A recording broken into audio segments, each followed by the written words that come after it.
And I'm going to call the meeting to order. It's 5:02 p.m. Welcome, everyone. This is the December 22nd, 2021 meeting of the Climate Smart Kingston Commission. My name is Julie Noble, and I am the representative from Parks and Recreation and the Climate Smart Chair. With us today, we have Commissioners Betta Broad, Melissa Iacchetta, Kevin McAvoy, Roberto Rivera, Karen Smith, and Cal Truman. Just got a note from Serena, said she's saying that she's on the way. And that will be everyone. I will just also recognize our ex officio member, Ellie Gartenstein, who's here representing engineering, and we have a guest, Karen Miller. Hopefully everyone is doing well. I do want to just note that before I go to public comment, you will see that Jess Coonan is not listed on the agenda. She submitted a letter of resignation earlier this month.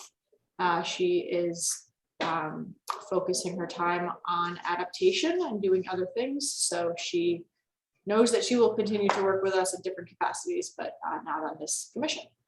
So if you do have a distribution list or email list that has her name on it for Climate Smart, please do take her name off of there. So I would like to welcome, we have one guest. So this is our public comment period of the meeting. Karen, would you like to make any comments publicly for the record? Not at the moment, no, thank you. Okay. Thanks for being here. So are there any modifications to the agenda? Okay, then we'll move on to review and approval of the November meeting minutes. Kevin, thank you for putting those together. Does anyone have any comments, changes, or issues with the minutes from November? Yeah.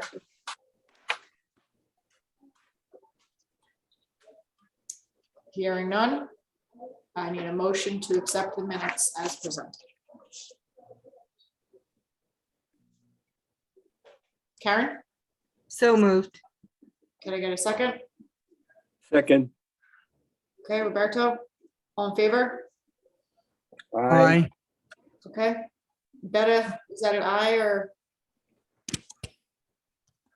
You around there, Betta? We're going to take. Go. Hi, I'm sorry, I'm with my kid. Yes, I approved. Okay, great. Thanks. All right, so that is approved unanimously with no changes. Thank you very much. All right, so moving on to old business.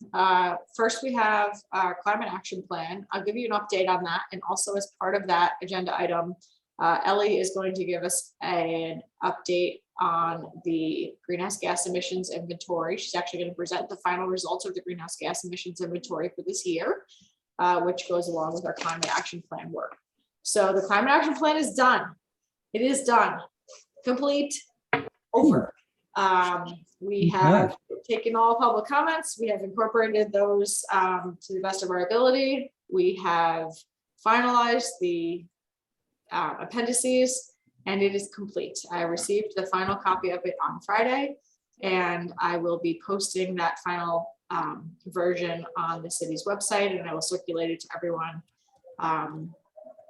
It has been a long process, multiple years, but it is complete, and we're very, very excited about it. And thank you everyone for your participation. This is now the document that's going to be guiding this body for the next 10 years. So the next step will be that in early 2022, we will be presenting that climate action plan to the Common Council, the new council, for review and adoption.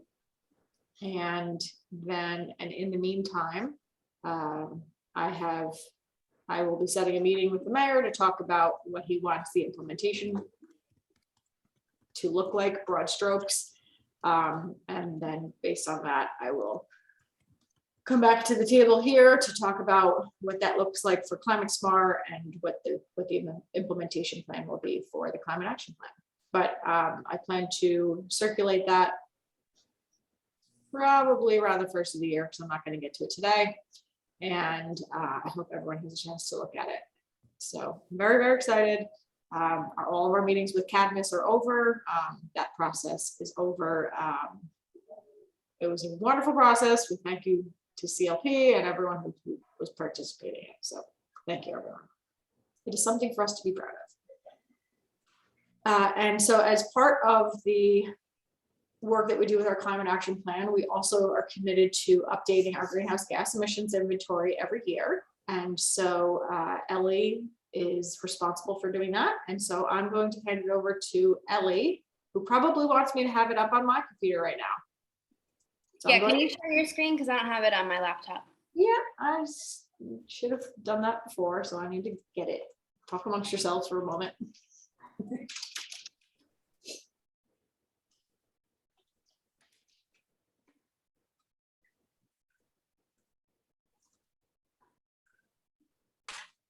Okay.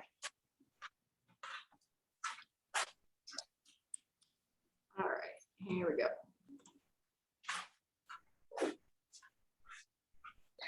Alrighty. So this is the City of Kingston's 2020 Government Operations Greenhouse Gas Emissions Inventory for the City of Kingston. So this is an inventory of our emission levels from January 1st, 2020 to December 31st, 2020. This accounts for electricity and natural gas use. This does not account for, and fuel use, sorry, electricity, natural gas, and fuel. This does not account for refrigerants, which is something new that we are hopefully gonna be working on next year. But this introduction, it kind of, we don't need to go through the whole introduction. It pretty much outlines why this is important to the city. I mean, it's important to the city because it's important to us to, have as minimal emissions as possible and to run as efficiently as possible. And that's made important, or that was, it's part of the climate action plan. It was part of the climate action plan 2020. It's part of the climate action plan 2030. And it's just a goal that we'll constantly be working towards, operating more efficiently and reducing our environmental impacts. So that's just the introduction. I also put the link to this in the chat. It's on our sustainability page. You can find it there, but I put a link to the chat if you would like to follow along on your own and not with the screen. All right, go ahead. Sorry, Ellen. So before I jump into the results of the inventory, I think it's worth noting, this is actually at the last page of this. Could we actually go to the very last page? Because that has the conversion factors for natural gas and electricity. So how this works essentially is every month we receive a bill from Central Hudson for how much electricity and how much natural gas we've used. And we also track our fuel use through a software called Fuel Master. So essentially I've compiled all of that data into spreadsheets and then used a conversion factor provided for the EPA, which can provide us with the per BTU or per, I think it's, let me see, yeah, it's kilograms per mega BTU of CO2. So for natural gas, it is a kind of standard conversion factor. I think it's 50.11 across the entire United States. But for electricity, since every region of America, or the continental United States operates under a different electrical grid. Each electrical grid has a different conversion factor. So this map and this chart right here kind of shows the electrical grids. We are in NYUP, which is New York Upstate, and the conversion factor for NYUP is written on here somewhere and hard for me to find. 30.98 kilograms per mega BTU. So we're actually the greenest in terms of, oh, there it is. the greenest with respects to greenhouse gas emissions. We have the lowest conversion factor. So what I do is I gather all this data, we can figure out how much electricity we use, and then, through a series of equations, convert it using that conversion factor. So that's how I arrived at all these numbers. And then it's the same thing for diesel and gas. They have different conversion factors as well. They're actually, if you scroll up a little bit, there should be a chart there. Yeah, there it is. These are from the EPA and they're updated every year. So diesel has a 0.01018 metric tons of carbon dioxide equivalent per gallon of diesel used. And gasoline is, 0.008887 metric tons of carbon dioxide per gallon of gasoline use. So yeah, that's how we arrived at these numbers. So once we get into the results, that'll make a little bit more sense. But if you go back up to the top, this introduction outlines the programs that we participate in, climate smart communities and the clean energy communities, and why maintaining this inventory and doing these calculations is important for understanding, the environmental impacts of our government operations. So that is pretty much everything that's in the introduction. So if we go back, if we scroll down, we can get into the results.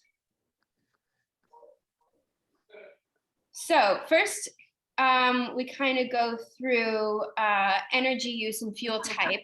So electricity use, I parse them out by building, and it is organized by highest user to lowest user.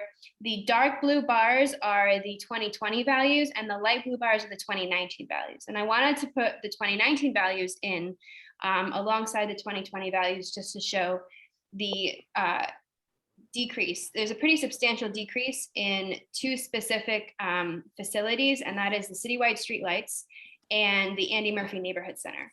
Now, the citywide streetlights decreased significantly because we converted all of our light bulbs from standard to LED bulbs, and that resulted in a substantial drop in electricity use because they're more efficient bulbs. And then the Andy Murphy Center, which we'll get to before in the next section, it had a substantial drop in natural gas use, and that was because of the COVID-19 pandemic and the decreased usage. So this graph shows us that the wastewater treatment plant campus was the highest consumer of electricity, followed by the streetlights, the police station, and the North and Delaware Avenue pump station, which is a DPW facility.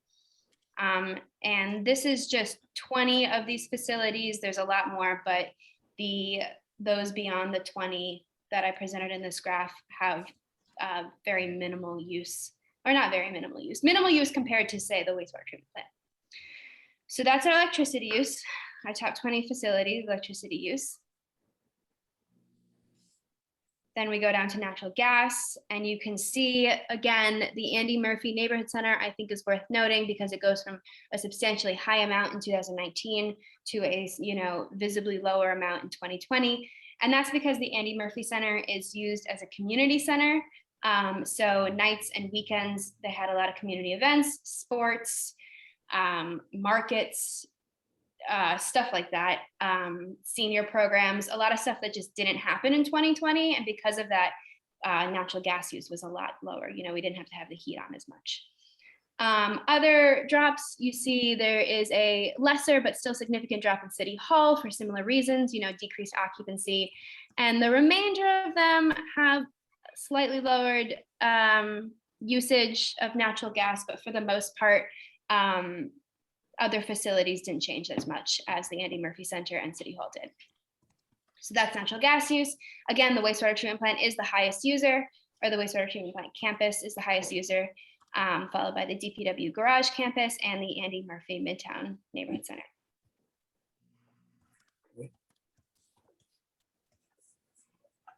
So then we have fuel. The light blue is 2019 diesel, the dark blue 2020 diesel, the light yellow 2019 gasoline, and the dark yellow 2020 gasoline. So, as with natural gas and electricity use, we did see decreased vehicle use during the COVID-19 pandemic, particularly in the Department of Public Works, and somewhat lesser in the police department, although not as substantial as DPW and actually the wastewater treatment plant as well. So that again is because of decreased vehicle use.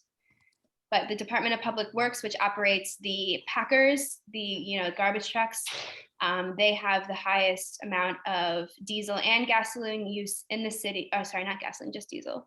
Police department is highest gasoline, but they have the highest amount of diesel use in the city because those packers run really inefficiently. They move forward about 20 feet, they stop, they move forward about 20 feet, they stop, and they weigh a lot. They're very heavy vehicles, so they use a lot of diesel. And that is why the DPW diesel use is so high. And then the police department, they do a lot of work out of their vehicles, and they operate a lot of equipment in their vehicles, so that consumes a lot of gasoline. So that's why those departments have significantly higher usage in those areas than other departments.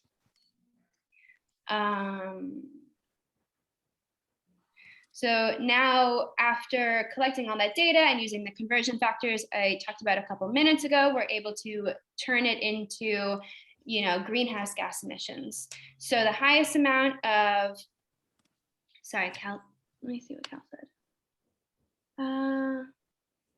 Sorry, it's not urgent. Oh, no, it's fine. The wastewater treatment plants that use natural gas for, I believe they just heat their facility. I'm not actually sure if they heat the, anything that they process in any way. But I do know that they have a indoor facility, where people work. But I'll look into that because I actually don't know the answer to that question.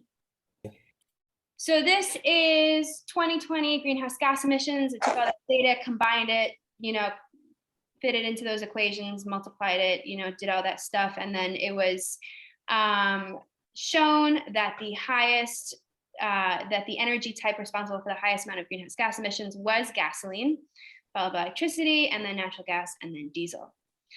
Now, the gasoline use is obviously because of the operation of the city fleet, which we're, working on electrifying, greening the city fleet. So hopefully in the coming years that will decrease substantially as we, purchase more electric vehicles. The diesel use is a little bit trickier because a substantial amount of the diesel use is from, those packers, those heavy duty vehicles that don't really have electric options. So, while I'm confident we will definitely see a decrease in gasoline, it's hard to say when we will see a decrease in diesel because I don't know when they're gonna make electric packers. Pretty cool though. What And about then- hybrid? What was that? Does diesel have hybrid? There are no hybrid packers. There's really only diesel right now. I mean, I'm sure they're working on it, but I can't confidently say when the city will be able to acquire that kind of technology. It's pretty fancy, I think. But hopefully we can, get that gasoline down. That's a lot easier than getting that diesel down. So we scroll down to departments. So then I parsed all this out by department, and DPW was the highest emitter of greenhouse gas emissions because, again, mostly of that diesel use. They also use a lot of electricity because they have pretty big buildings, I think, right? I feel like their buildings are, pretty large, which is probably why they use so much electricity, but the diesel is definitely the biggest factor there. That's what really puts them above, say the police department. And then, it's worth noting that when here at City Hall includes City Hall, but then it also includes any of City Hall's run facilities. So that includes the tourist, the Welcome Center on Broadway, closer to the water, and it also includes the Volunteer Firefighters Museum, which is not actually in the fire department. It is since it's a museum, it's run, it's an administrative building that is run by, the bills go to City Hall. Wait, aren't the streetlights also under DPW? Oh yeah, sorry, streetlights are under DPW. That's where the electricity came from. Thank you. That's why that big block of electricity is there, because of the streetlights. Oh, and the wastewater treatment plant has the big block of electricity because the fans that they operate use a lot of energy, but I believe that they are working towards updating that equipment to better functioning equipment that uses less electricity. So hopefully we'll see a decrease in electricity soon in the part of the wastewater treatment plant, once they get their fans upgraded. So going down, this is the same data parsed out by facility. Again, wastewater treatment plant is at the top, followed by the streetlights, followed by the DPW garage campus, City Hall, the Andy Murphy Center, the police station. These are all buildings that, you know, get a lot of usage. If you go further down, you see some stuff like the Fireman's Museum, you know, that doesn't get as much usage. And surprisingly, Deet Stadium, which although it has those huge lights, because I guess, I'm assuming that the lights weren't on all the time in 2020 as much as they are normally. So that's why it's all the way down there. But yeah, the highest users of, or the highest emitters of greenhouse gases are the facilities that, you know, are the highest users of energy. All right. And then we have a 2019 versus 2020 municipal greenhouse gas emissions comparison chart.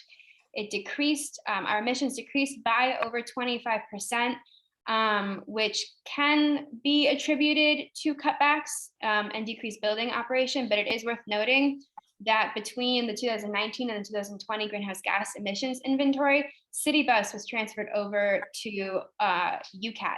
So the City of Kingston used to be responsible for City Bus's, you know, gasoline use and diesel use, but since they moved over to UCAT, all those, the associated emissions, you know, that come with running, you know, the City Bus system, which is a large system, were taken away from, you know, that are no longer the City of Kingston's responsibilities.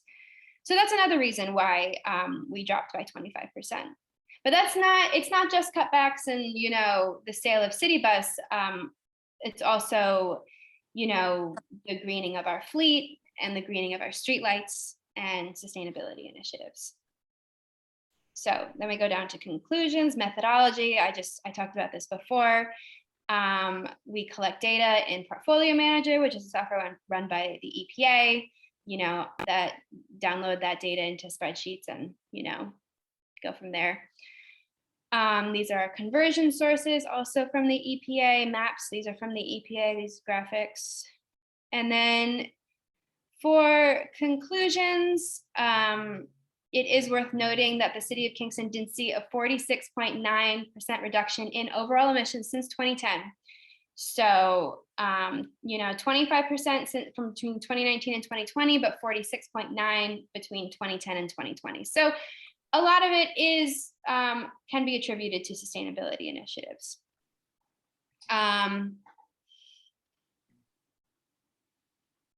So this data helps us identify the largest consumers and target our sustainability efforts on those largest consumers, namely the fleet, the streetlights, which we did last year, you know, building lights, the LEDs. We switched over the building lights also over to LEDs at some point. I think it was last year.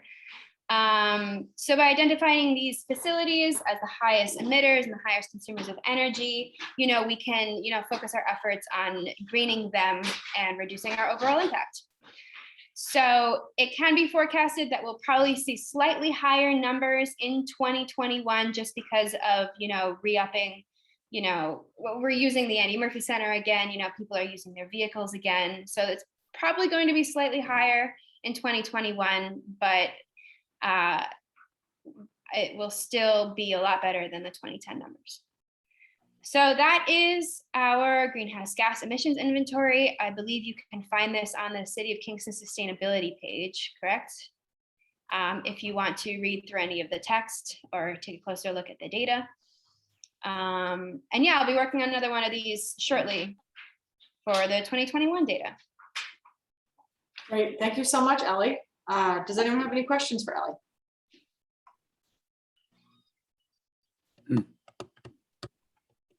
Yes? No questions? Nice work. Thank you. I think it's really cool to see what a difference the streetlights made. Oh yeah, I it's was huge. impressed by that because it was such a, you know, it was such a rigmarole to like get them replaced, but it's a pretty big difference. That's really cool to see. Very big difference and instant. It's amazing. And it'll have payback and dividends. So that was definitely the big kicker for this 2020. Great. When will the Andy Murphy Center have the solar panels? Do you project? When will that be soon? Anytime soon? Soon, as in, it will definitely be there before the end of 2022. We are right now, and I was going to speak about this later, but I can speak about it now.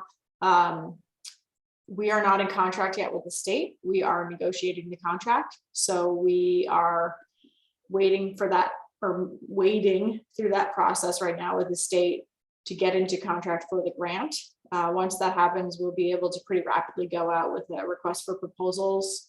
Oh no, we already have a request for proposals. So that, I guess right after that, I need to just get into the contract with Suncommon. We already did a request for proposals. We chose Suncommon, or Suncommon was the lowest bidder. We'll get into contract with them, and they said that they can install in the winter. So we don't need to replace the roof or do anything like that. And so we will be hopefully seeing that construction in the first half of the year. Awesome. Yeah, and that's great, because this building is a big energy draw. Yeah, you can see that. Yeah. Great. Cal said that you. Yeah, I just clicked on that link. That You thing found is the so cool. electric garbage truck? Perfect. We're gonna buy one? I'll buy one tomorrow. Buy a couple. Wow. You know, I didn't even know that these were in service yet, but it says that they have one going in suburban North Carolina. Yeah, I found in my Wow. very brief Google also, New York City has tested out electric garbage trucks on like 5 routes in Brooklyn. So that's just cool to know that that's That's happening. really exciting. So some point down the line we'll get them. Yeah. Yes, we will. And since the mayor just put out the green fleet policy and the anti-idling policy that Ellie has been working on, and Sean and I, and I spoke with him today, and he said that he had a lengthy conversation with our purchasing department and our comptroller's office to ensure that they know that no vehicle should be purchased prior to the mayor and Ellie signing off on that, and understanding that an electric option or a greener option must be considered and chosen when available. So I'm not sure that they're going to justify an electric packer yet, but I guess we will see if other. But it's communities do. cool. It's That is cool so looking too. Imagine that driving down your street. It's so quiet. It looks like a big robot. Love it. Great. All right. Any other comments or questions for Ellie? Excellent. So now you can get a full look at, if you want to see the 2019 greenhouse gas emissions inventory and 2020 are both on the website. And if you would, and so those are for municipal operations. The Climate Action Plan and Cadmus did a greenhouse gas emissions inventory for the community. So their data is in the Climate Action Plan. So now you can have a look at the municipal data for government operations, and the community's greenhouse gas emissions inventories are all complete. All right, so thanks, Ellie. We're gonna move on then. If no one has anything else on that topic, we'll move on to refrigerants. Dan is not here today, and I don't know that we've, at least from my end, we haven't moved anything else forward. Maya and Jess are not here either. So unless someone else has anything on refrigerants, we can table that for tonight. Okay, not hearing anything, we will table that. Moving on to city sustainability projects. Great news came out this last week. The city of Kingston, the governor announced the consolidated funding application awards, and the city of Kingston had applied for 5 awards. The Climate Smart Kingston Commission had reviewed those, I think, and submitted letters of support. And one of those applications was successful, and that was for Kingston Point. So Kingston Point Park Phase 2 is receiving $654,500 of grant money, which is a lot of money to redo and manage the flooding at Kingston Point. And so this is fantastic.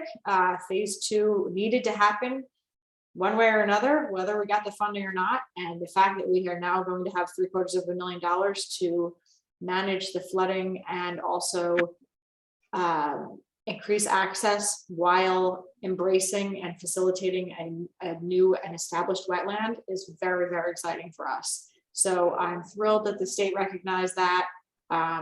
We're going to be able to move right on it because we have momentum and it's necessary. There's flooding happening as we speak at Kingston Point. So we're really, really excited that that happened. I will be managing that project, continuing through phase 2 as I manage phase 1. And we're excited about that. So that's a fun update. You'll see hopefully progress on that, at least design in 2022, if not construction. We also Julie, can I just ask a quick question? Sure. Are you guys going, and this is somewhat unrelated to climate, but just with Kingston Point, are you going to be rebuilding the playground down there? Because like the playground was ripped out at the beach and. Yep. So that is part of phase 1, although I sit here and say that phase 1 is complete. Phase 1 playground portion is not complete because there were supply chain issues. And however, the playground is purchased, the playground is practically paid for, and it is designed, and the location is chosen. Come spring, Department of Public Works is prepping the site, and as soon as the ground is warm enough, we will be installing the playground with the pour in place safety surface.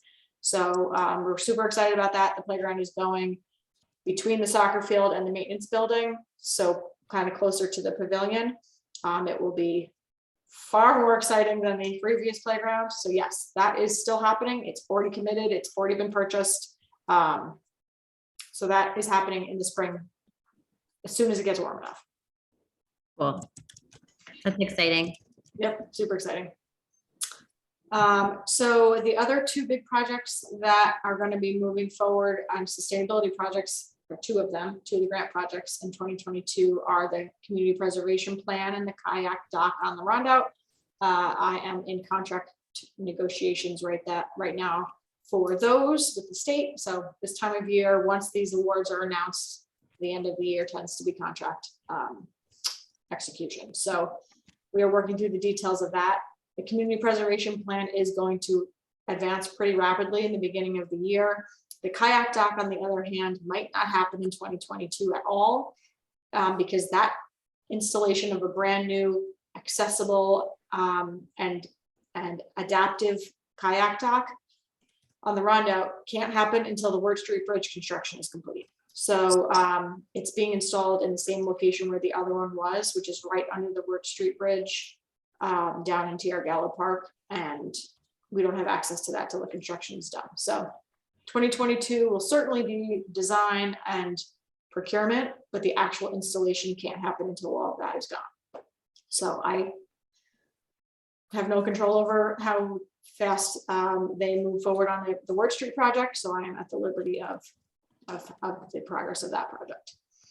But I'll keep you all posted on the progress of the other things. All of the other parks projects for the year are all closed out. Success with this year with Block Park and Barman Park and Raquel Knox Park and Kingston Point. It was a super successful year for those parks projects. The LED project is closed out. And so this fall has been a lot of my time kind of closing out projects to make way for new ones. And that's an update on the sustainability stuff. Some of the other projects that fall under other categories I'll speak to later. Any questions on any of that? All right. Repair Cafe, any updates on Repair Cafe? Yeah, so there is going to be a Hudson Valley cohort meeting on January 15th, where Sustainable Hudson Valley is going to talk about the coordinator position. Melissa Everett is writing up the job description and wants feedback and input from the Hudson Valley facilitators. But there's movement on that new coordinator position that they were talking about for months, that they actually want to put out a posting for. So there's that. And then the next cafe was set for January 22nd, but it was going to be all indoors. And now with the new variant, I'm not really sure what to do, if I should cancel it, if I should do registration in advance, or you have to be boosted, or what exactly I should do here. But yeah, I'm trying to see what happens with all the data that's coming out. Yeah, I know I'm erring on canceling, but yeah, it felt like we were just getting back into the swing of things. Yeah, But and yeah, depending on how things go, you might not, decision might not be yours. It might be that's made true. for Yeah, that is true. I actually would love if it wasn't my decision, because you have all the coaches who are like so excited to get back into things and not be in their houses. And that's a place where they get to interact. And, I don't like being that bearer of bad news. And yeah, but that's everything for Repair Cafe. Okay, very good. Anyone have anything else on Repair Cafe? Okay, thanks, Melissa. Anything on outreach and education or youth engagement? Yeah, so I finished the cohort for the solar mapping workshop that me and Mana were doing. We ended up having 14 municipalities participate, which was great. Me and Mana were the only one who actually made a map at the end.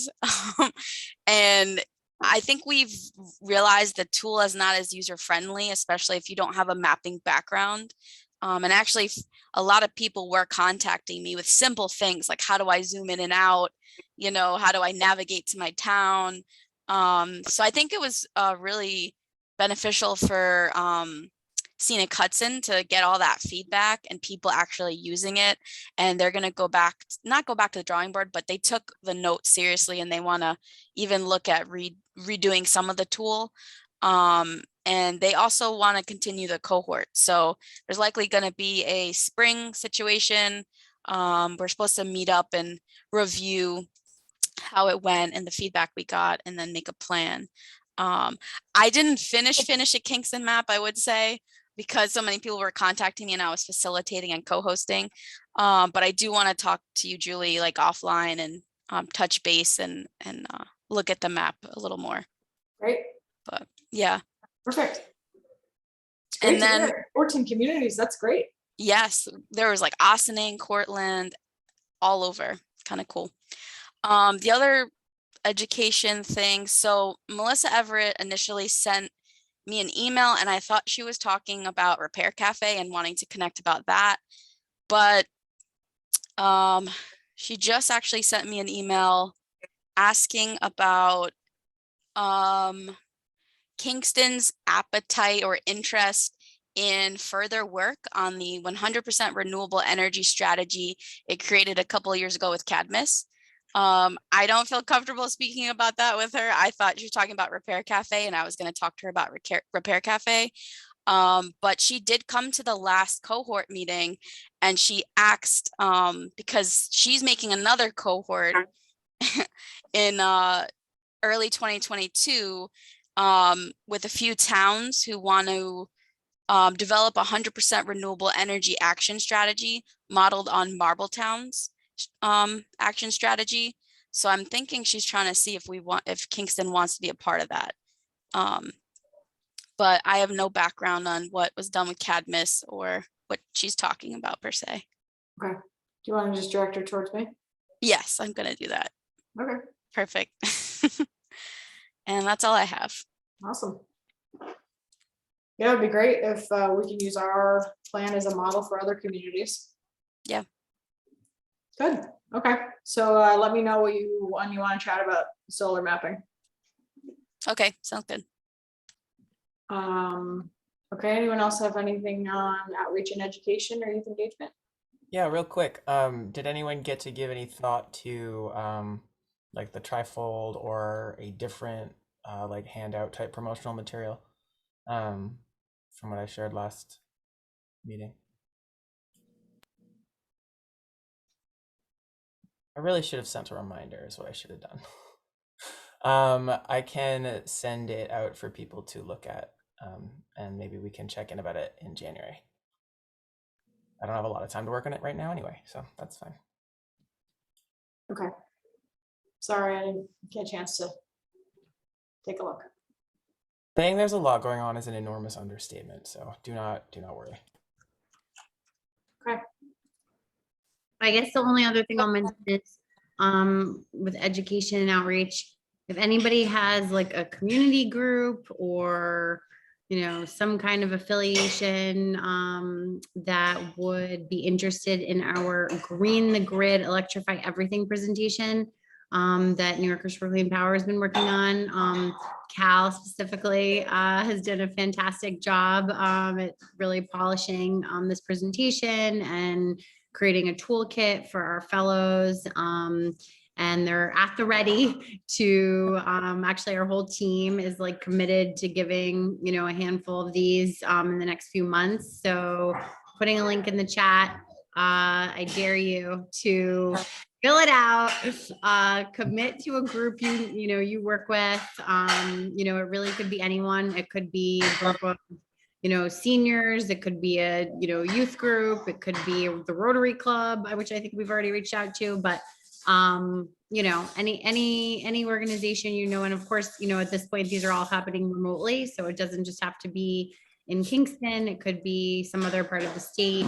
But it's very targeted at New York and basically how we're going to accomplish our climate goals, you know, that the state has laid out in the CLCPA, and that are very ambitious goals, but it's really, you know, going to take everyone from individuals, to municipalities to, you know, take action and implement these, you know, exciting, this exciting mandate. So, and yeah, Cal, I don't know if you want to say anything else, or Melissa.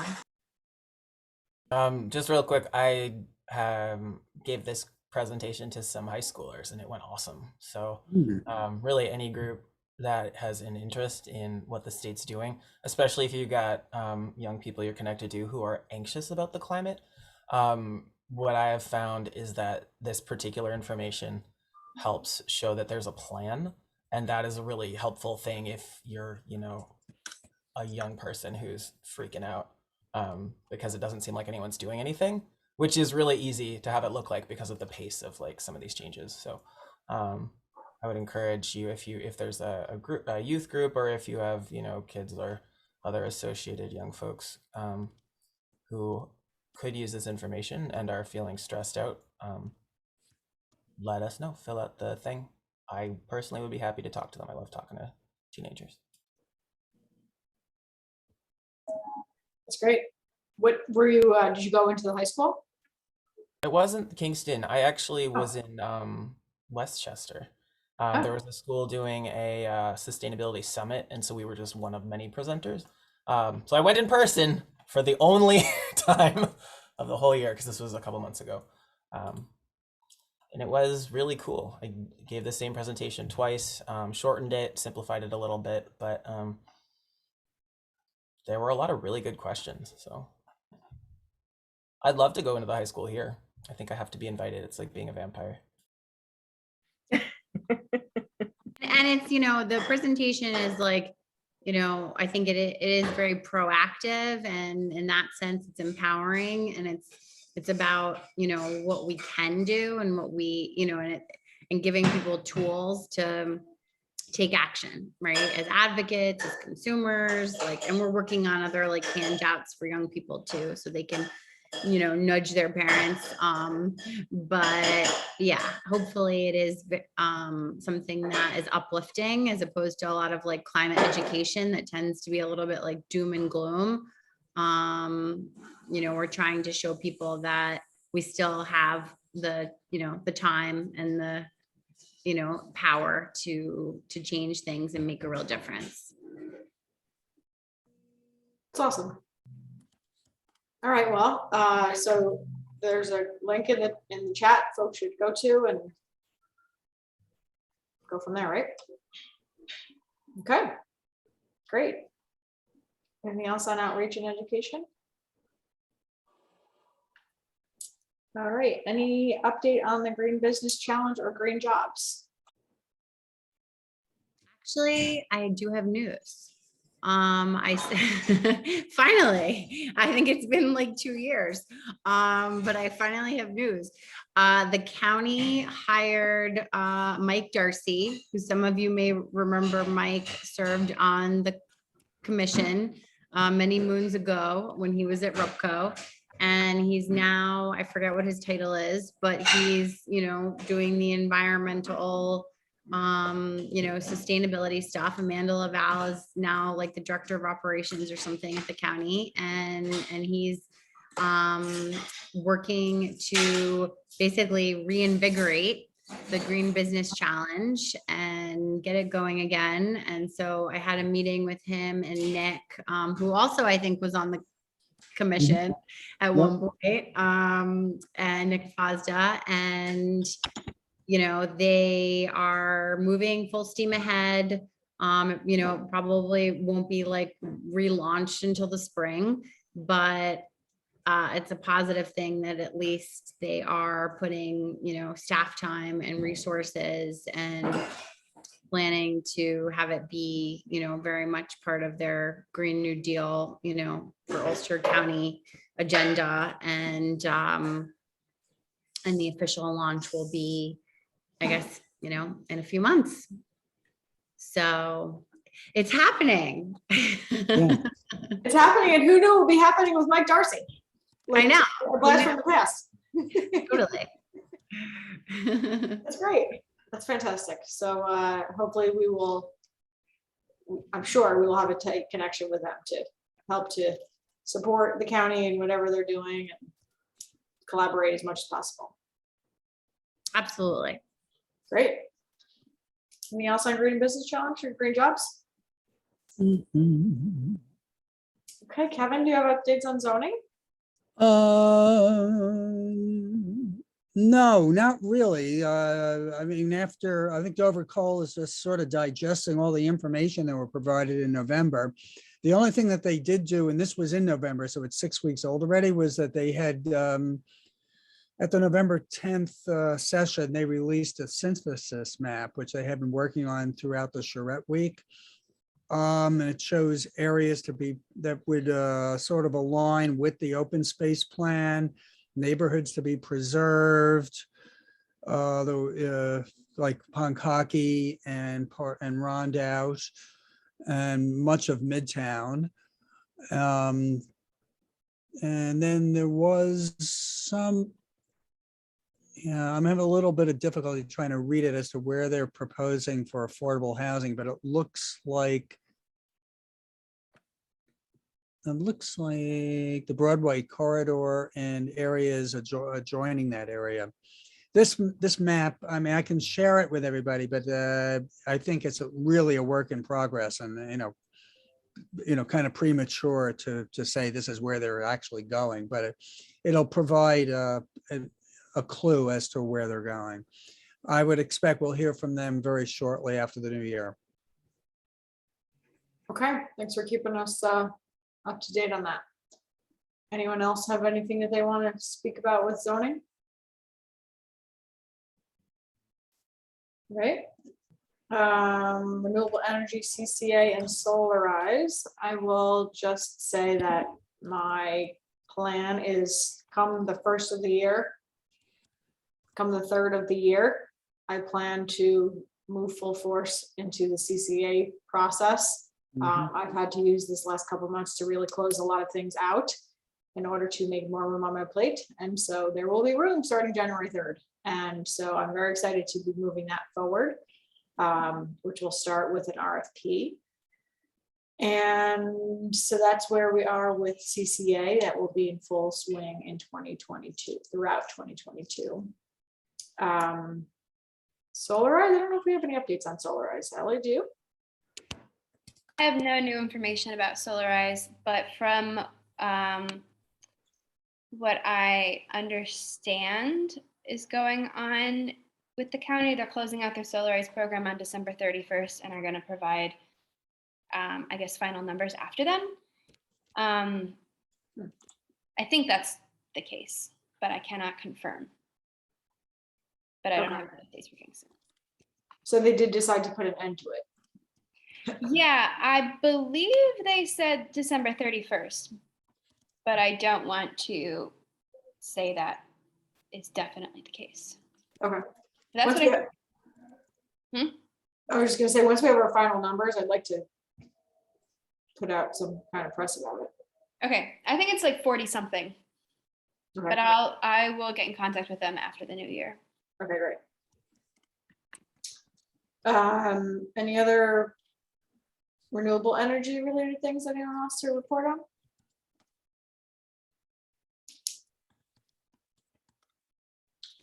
Okay.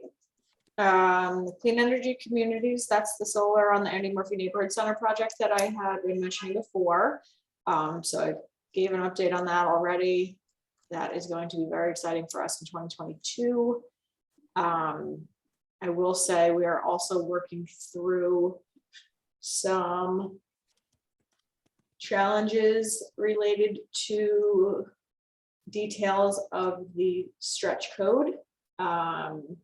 There is a portion of the stretch code that I don't really know how to articulate this.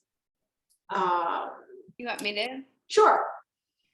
There's a section of the stretch code, I believe it's in reference to ventilation, that actually conflicts with the state code. And in instances where they conflict, you have to petition the New York State Codes Council to have the alternate code, in our case the stretch code, override those sections of the state code, the ventilation sections.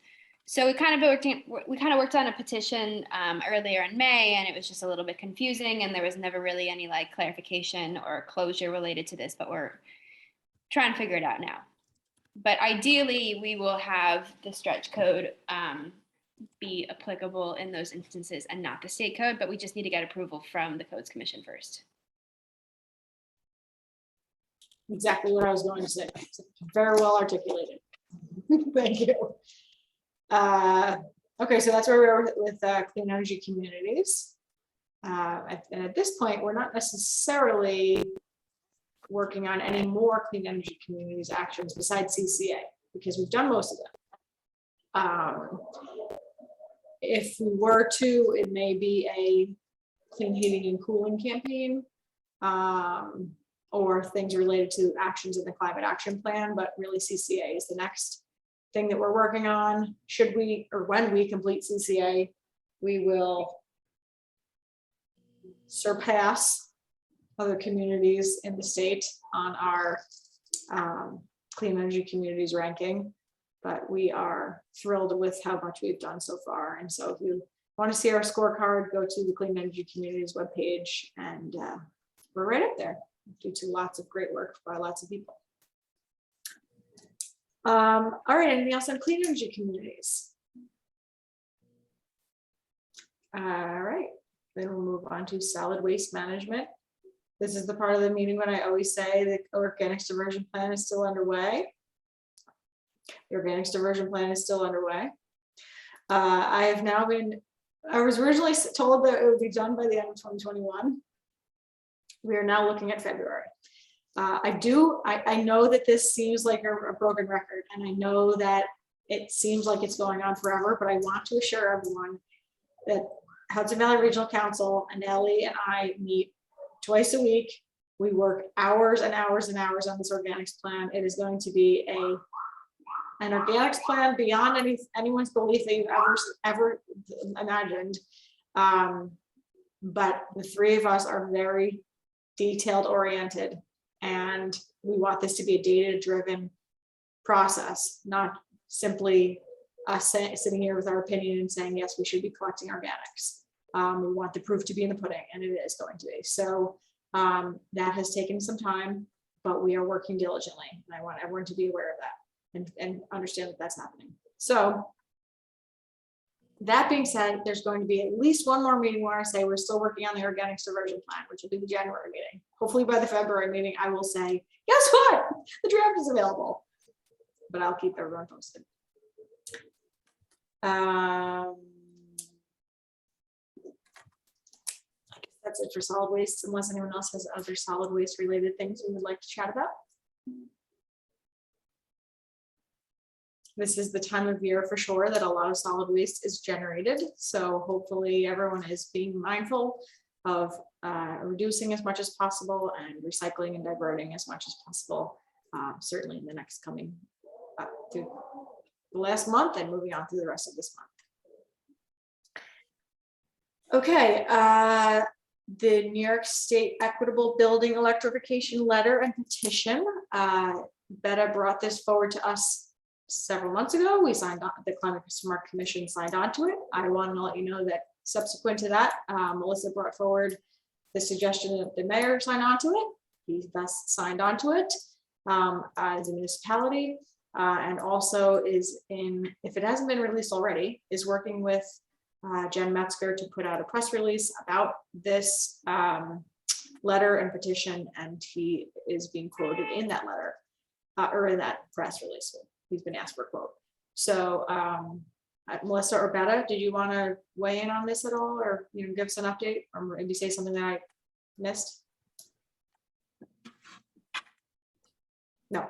Well, the letter was submitted to Governor Hochul yesterday, and it had 110 signatories from local elected officials across the state. And this was just kind of continuing to build this crescendo of activity on our BEEP, the Building Electrification Equity Platform letter to Governor Hochul, just trying to keep the pressure on. Fingers crossed, she will include in her state of the state at least one of our asks. The kind of headline asks were 2 million highly efficient all electric homes by 2030, and then half of those homes being affordable housing in disadvantaged communities, and then creating a green affordable housing fund to help support that effort. So hopefully that she has heard us and will include that, but it's not too late to sign the petition. As an individual, I put a link in the chat, so please sign it if you haven't already, and that will send a message to her staff, letting her know that New Yorkers really care about this issue. So yeah, hopefully we're going to be successful. The state of the state is January 5th. So another 2 weeks from today, and yeah, I'm on the edge of my seat. That's awesome. Did any other cities sign on besides us? Any other mayors? That's a good question. I'm not sure, actually. I should look, and I haven't been working on the letter, but myself, but I can definitely send around the final letter to the group. Great. I think I saw the mayor of New Paltz on there, but don't quote me on that. Oh yes, that's true. We did have the mayor of New Paltz. We did get, Jen Metzger recruited him, but you would think we would have gotten some mayors in other parts of the state, but I haven't really looked at the letter with a fine tooth comb, to be honest. Okay, I was just wondering if you know offhand. Okay, awesome. That's great. So I also look forward to the state of the state. We'll have to see what comes forth of that. Thank you, Melissa and Betta, for moving that through. Anything else on that? Okay, so moving on then to new business.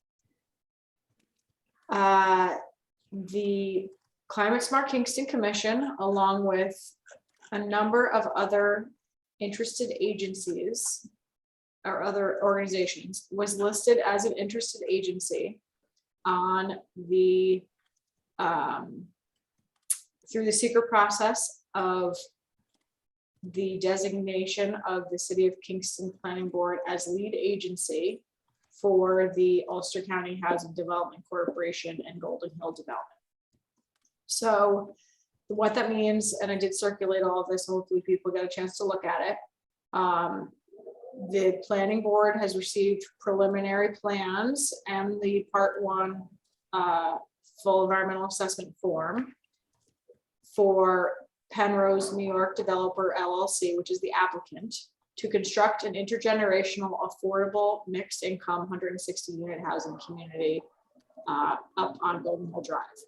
And so in that process, a determination needs to be made as to who the lead agency will be to move this through the seeker process and planning review process. The list of involved agencies were sent a letter, as were interested agencies, and the Climate Smart Kingston Commission, along with the Conservation Advisory Council, were both listed as interested agencies, which means we don't have authorization to make any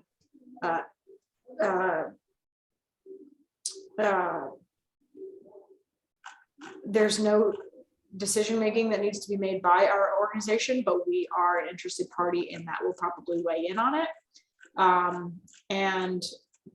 and be part of the process.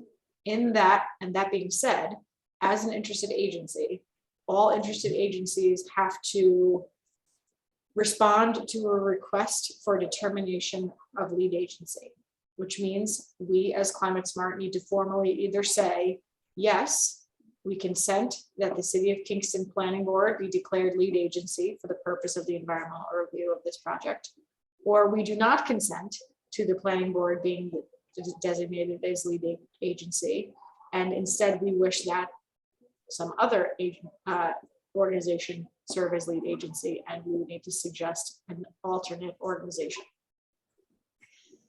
So I'm going to open it up for discussion, and ultimately you all need to vote whether we consent that indeed the planning board is the appropriate body to be leading this process, or if you don't think that the planning board is, then who should be leading the process instead. So I'll open it up to discussion. Does anyone have questions? Are people familiar with where the project is? Where the project is? Hopefully people had a chance to look into it. Mhm. Would this only be a government agency that could be the lead agency, or it could be a private agency as well? It's typically a public, well, I don't know, I don't know if I would say typically. I mean, Kevin, you can speak to this better than I can probably. Yeah, it would typically be a different government agency. I don't see, like, in this case, it could be the county, but they have a different review process that they're going to be engaging in, I believe, on this. So I think the Kingston Planning Board is seeking the lead agency. And to me, they would seem to be the most logical choice. I mean, we're not going to bring in DEC, are we, on something like this? I mean, recommend them, or, it could be a state agency. It could be, there's a lot of agencies that are legally eligible to do it, but it would seem Kingston Planning Board's the most likely, obvious choice. Okay. Just going through the list there right now, and I don't see another agency that looks like, other than the county, and I don't think they're seeking it. Who does the environmental review? Isn't that sort of a separate animal in and of itself? The environmental impact? Yeah, that's a separate animal. Planning board does that, but the CAC or this commission can comment on that. That's why we're interested. Okay. Yeah. But to be an involved agency, that means that you have a permitting role in it, and which we don't have, and neither does the CAC, or, the planning board would have that permitting role. So it seems like they're the logical choice, bottom Yeah. line. And typically, in those cases, the county has a review role, and they make comments. And their comments have to be considered by the planning board, and the planning board can override them with a supermajority vote, which they do sometimes. Will there be any zoning changes involved? There could be. I don't have the EAF in front of me. That's what will tell us. I think I have it somewhere, but not right in front of me. Okay. Do you want me to see if I can find it? Okay. Yeah. Okay. Okay, No. well, you're gonna bear with me for a second then. I have to go back to the planning board and see what they had in their board packet. I think it was in the EAF, which is the Environmental Assessment Forum. I think it's in their board packet. Meeting materials, here we go. Planning board for December. Choose from the following: Golden Hill, Penrose. And yeah, they have a lot of documents, which I think I have archived someplace already for the CAC. But I didn't have it archived for this meeting. So let's just look at see if they have a zoning thing here. Planning and zoning, will administer granted. Adoption of a plan, local laws, regulation, which. Include a site plan. Is any action? There could be comments on this. Yeah, I think there has to be a zoning change because it's, for the most part, zone RRR, one family residence. Is the zoning change requested? Yes, there we go. The EAF, just for future reference, has a lot of the basic information about the project. The problem with, I can throw this in the chat, but you're gonna have to do a lot of scroll down menus to get to it. So the answer is yes. Thank you, Kevin. Okay. Okay. Other discussion or question or comments? As an interested agency, we don't necessarily have to take any action besides this action. Moving forward, we are in a position where we can comment, we can review, all the materials will be sent to us. But this is the only action we have to take, which is to say whether or not we agree with the planning board being the lead agency. So then, not hearing any discussion, then we will need to vote whether or not the Climate Smart Kingston Commission consents to the Kingston Planning Board being declared as lead agency. Is there a nomination, or is there a motion? So moved. Okay, I'll second. Okay, Karen, Kevin, any discussion? Okay, so all in favor of consenting for the planning board to be declared lead agency, please say aye. Aye. Raise your hand. Aye. Serena, I did say aye, but yes, aye. perfect. Hey. Okay, so that would be unanimous, no one opposed and no one abstaining. All right, I will submit that to the planning board and keep you posted with any other information that is circulated regarding that project. Thank you. Any other discussion on that? Okay, so we will move forward to announcements, communications, events, and updates. We'll start with if there's anything from public safety. Serena?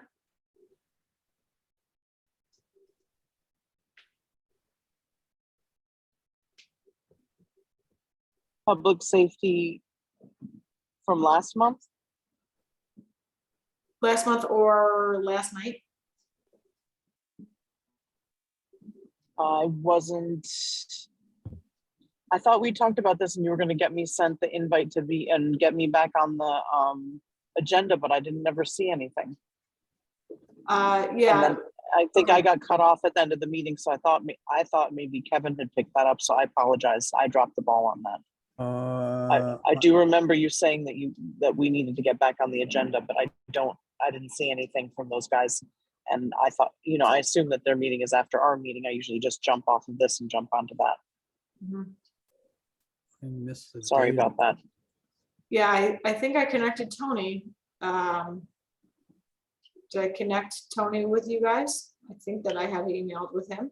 And he was, I should have reached out because I do have that thread, Julie. I'm sorry. okay. I just pulled the agenda up. Let's see if there was anything on their agenda. A lot of handicap signage, Marius and Glen Street traffic, and adoption of Peace Park by Mentor Me. And so I think John Schultheis brought some stop sign legislation. So I think it was mainly traffic issues and Peace Park. I think the November meeting was canceled, wasn't it? I think Ted Greasy was going to Oh, yeah. the CAC over there, and it got canceled. Yeah, and I wasn't able to do this last night. Yeah. Okay, yeah, so Serena, do you need me to reconnect you, or will you connect directly with Tony? I will connect directly with him. I have him and Elisa Tinty on a thread, and I can make sure that I get that done before next month and get on the agenda and make a report for tonight's meeting. Great, thank you. So Ulster County Climate Smart Committee, I actually should now change that to Roberto, right? Roberto will be the connection there. So can you update us on what is the transition now clean, complete? And Roberto, you're going to be attending the Ulster County Climate Smart Committee? I'll be there We on had the a 27th. miscommunication. Oh, sorry, go ahead.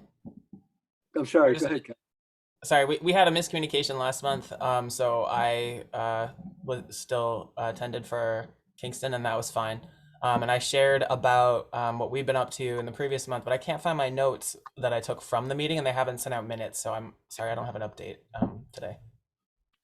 And Julie, yes, I will be there on the 27th. Okay, so they have one this month, later this month? Yes, it's next Monday. So I think we'll both be at that meeting, and then so if you have any questions, Roberto, you can still ask me. Okay, Ken, thank you. Yeah, no problem. Great. Roberto, do you want to bring notes from this meeting to that meeting, or should I bring notes from this meeting? Well, why don't you bring the notes? But I have a lot of stuff that you sent me that I still want to look at before that meeting takes. I can do that. Don't worry about reading it all. A lot of it is just for folks who are interested in getting deeper into particular things that different towns are doing. So I noticed that. Yeah, It's you pretty. can read for hours if you want to. You don't have to read all I of it. noticed. Yeah, It's a lot of interesting stuff, but you're right. And not a lot of it is not necessarily pertinent to us. Yeah, you can sort of skim and see what sparks your interest. But yeah, so I'll bring notes on Monday, and maybe Roberto will bring notes from that meeting to us next month. Cal, why don't we contact each other before that meeting? I'm gonna be out of town until Monday night. I mean, can I just call you just to let get a sense of? Do you have the Zoom information? You can just hop on, and I'll be there. All right. I'm about to go out of town, so thank you. Okay, sounds good. Thank you, Roberto, for doing that. Thank you, Cal, for helping in the transition and the time that you spent there. And of course, thank you, Betta, also for the same. I'll be ready for the next one. Perfect. All right, any other announcements, communications, events, or updates that folks would like to give?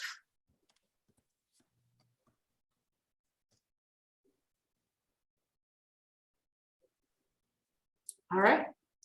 So hearing none, do we have anything that we would like to post on social media?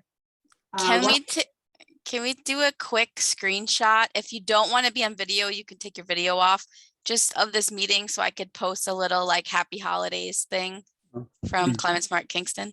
Yeah, hello. You should have told us Okay. about our Christmas hats. I just literally thought of it. Okay, let's go to gallery mode. Okay, are we in full screen? All right. I think I'll just press print screen probably. Okay. All right, where's my button? Okay, 1, 2, 3. Okay, I did it. Everybody froze really well. It's so fun. Awesome. And once I put out all the information about, or like the final climate action plan stuff, if you could share that as well, that would be fantastic. And is there press to be shared about the Equitable building electrification that can be posted, or maybe just something about that we signed it? We could definitely also post the petition so people will sign it. That'd be great. Okay, is there anything else we want to post? The state climate action plan was finalized and presented this week at the Climate Action Council meeting, so we could post a link to that, and the public hearings are going to kick off next year. Okay. And then I have on my list of stuff to post, Solarize deadline by the end of the year. So if anybody wants to participate, to do that. Unless I want to wait till Ellie checks if it's 100% done by the end of the year. Hold on. I can check my email right this second and see what they said to me. Sorry. While Ellie's doing that, let's just confirm our next meeting. Now I do want to make a note about that, but date is going to be the 26th of January. It was decided today by the administration that all future public meetings are going to be done via webinar version of Zoom. So we've been using the not webinar version, whatever that's called, Zoom meeting. But we have had issues with other meetings where people are Zoom bombing. So moving forward, you will see that the invitation may not come from me, it may come from the clerk, or it may come from me, but it's going to be Zoom webinar. And that basically means that we will all get the link, we will log in, I will promote everyone to panelists, so we will all be visible, but folks from the community will not be visible or able to speak unless I give them permission to do so. And we won't, it just is a process that the city needs to move towards, because there are people that are misusing the current process. So you will, it's not going to really look much different from our perspective, but you'll see that coming through. All right, Ellie, anything? Yeah, the email I got says the plan is to close the website on December 31st, but they just said that's the plan. So I wouldn't. We should say do it. People should do it. Mobile, do it now or don't do it at all. Yeah, well, I think it'd be great to be like, sign up for community solar before, you know, the opportunity is up. But I don't think that we can necessarily say they are ending December 31st, because I don't want to put those words in somebody else's mouth, you know. Okay, great. But people can still sign up. Don't forget, sign up for community solar before the end of the year. Yeah, that sounds good. Great. Okay, any other announcements, communications, events, or updates? Does anyone that know in advance that January 22nd is not a good date for you? Is it? No, 26, January 26th, yeah. sorry. Okay. No. It's good. Okay. Is there any other business? Before we sign off, I have a quick question. Does community solar do commercial as well as residential? I think this round was only residential, but I'm not sure. Okay. Betta might know. Betta, you were involved with the county, right? Sorry, what was the question? Can you do community solar for commercial? I mean, not usually. Because of the way the demand charges work. I mean, it kind of depends on the business, but. At least not yet. What business were you talking about? No, like, there may be landlords who have own property in the area and they want to go into, the commercial property. They might be able to, yeah, I think it kind of depends, for sure. So we can circle back with you about if you have specific, businesses that's the beauty of the Green Business Challenge. We'll have someone to kind of do that hand holding with business owners to figure out what they're eligible for. Thank you. I know we can't, my partner can't do his business, just because they're such a big user of electricity. So it's, just that, but it probably depends on the business, right? Makes sense. Sort of, I don't know. Does it make sense? I I don't know if any of it makes sense, but it's No, it's a developing idea. it is, it's true. It's very much in flux and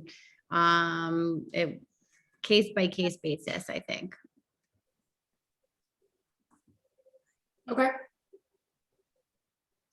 Anything else?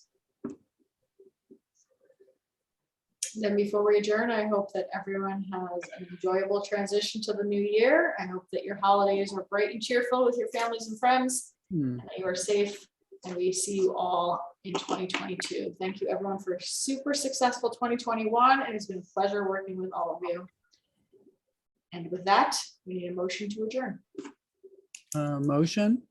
Kevin, Second. Darren, I had second, third, fourth, second? Okay. you everyone's got it. excited to adjourn. Any, all in favor? Aye. Okay. Anyone opposed? Okay. That is opposed. 3. No, that was just my delayed hand raise about. All right, it's 6:23. Okay, I'm grateful to all of you. Happy holidays to all. Happy holidays. Happy holidays. Okay. Happy Happy holidays. Y'all, Be everybody. well. Joy.